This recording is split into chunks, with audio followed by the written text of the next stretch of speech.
When people think about Puerto Rico, they might think about these beautiful images of colonial architecture, colorful little streets and eternal beaches with Spanish forts facing the ocean, a vacation paradise for white middle-class Americans. However, this is only one side of the coin. There is another Puerto Rico, a Puerto Rico that the US government and corporate media is trying to hide. This is what remains of a once thriving community in the Guayama district, south of San Juan, Puerto Rico. These children have not seen a teacher or a doctor in more than 1 year. These piles of debris are the only memory of their school and hospital. In this town, there are no American dreams, no supermarkets, no banks, no Google, no hotel resorts. There are only broken promises and help that never arrived.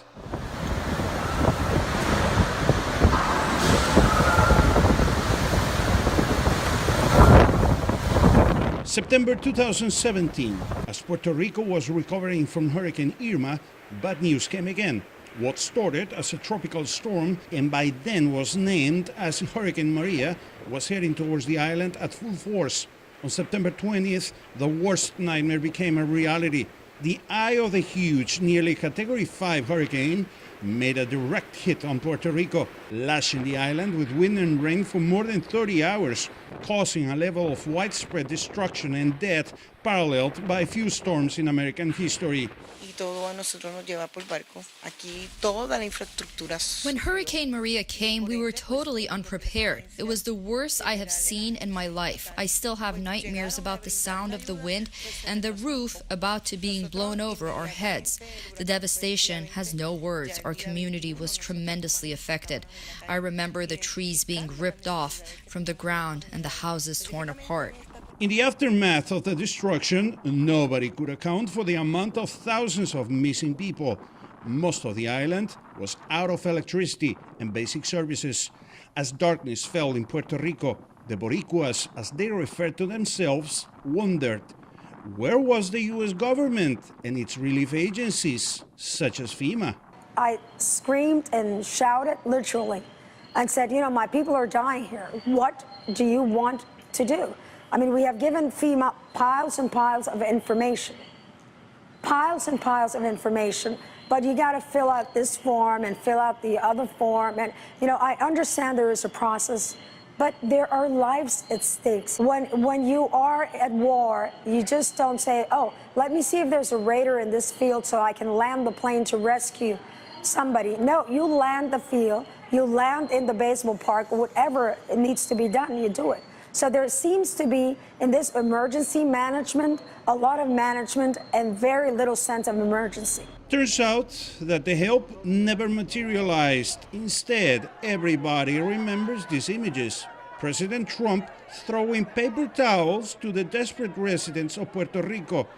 According to some Boricuas, the shameful but symbolic act summarizes the history of the relations between the United States and Puerto Rico. A history of forced colonialism by an imperial power, a history of second-class citizenship enforced with violence and abuse of power. We cannot say that the U.S. government did a good job in our island. In fact, they failed tremendously. FEMA and other federal organizations just don't care about Puerto Rico. My perception is that we are not a priority for the U.S. government. We are not white. We do not like to be a colony of the U.S. And now we don't like the memories of President Trump throwing paper towels to our people. This was insulting, very insulting. Everybody here in Puerto Rico remembers that episode. It was just awful. Thousands died. And here is Trump smiling and acting like this is a reality show, or worse, the comedy. The white man giving leftovers to the brown second-class citizens. According to a research conducted by the George Washington University, 2,975 people died in Puerto Rico as a result of the tragedy. The number is 46 times higher than the government previous count. Another study, however, this time by Harvard University, states a much higher count, 4,645 deaths. Puerto Rico is an island. When the hurricane happened, nobody expected this destruction. Federal assistance took a long time to arrive. Some communities still don't have electricity and running water as we speak. In our community, electricity was restored in February. We were in the dark for so many months. It was very difficult. Perhaps the worst was that we were unable to do anything about it. Such a frustration every day. I believe that this is some form of discrimination.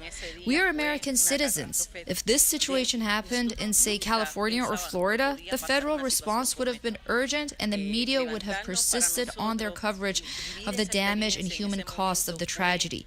But since this is Puerto Rico, they never see us as Americans. It is very sad to be a colony and yet be treated as second-class citizens. A year after the hurricane, some communities are still waiting for supplies, water, electricity, access to medicine and doctors. According to the mayor of Guayama, this community still has a long way to recover. Extraordinario. Primero que todo, muy agradecido. These events were extraordinary. We're getting there. We're stronger every day. But a lot needs to be done. We're working together to support the people here in other towns. Our children are so important, and they come first. Today, children are first. This is why we're working with IGNA Relief and other organizations to have the schools up and running. But yes, there's no question about it. We need more, much more. All right, vamos a ver.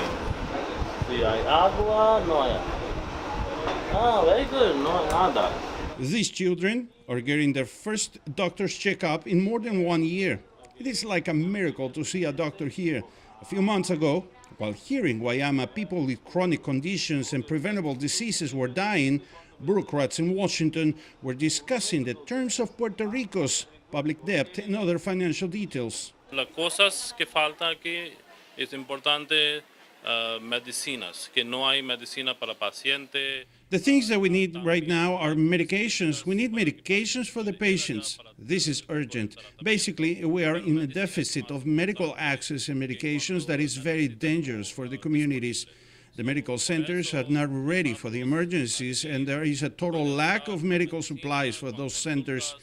I know that some communities don't even have medical centers or hospitals. In some instances, there are no doctors available.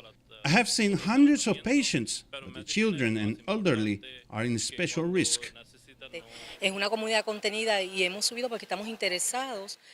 Some communities are still in the dark as of now. It's been such a long time since Hurricane Maria. We need more help. We need water, supplies, doctors, teachers, food, medications, you name it.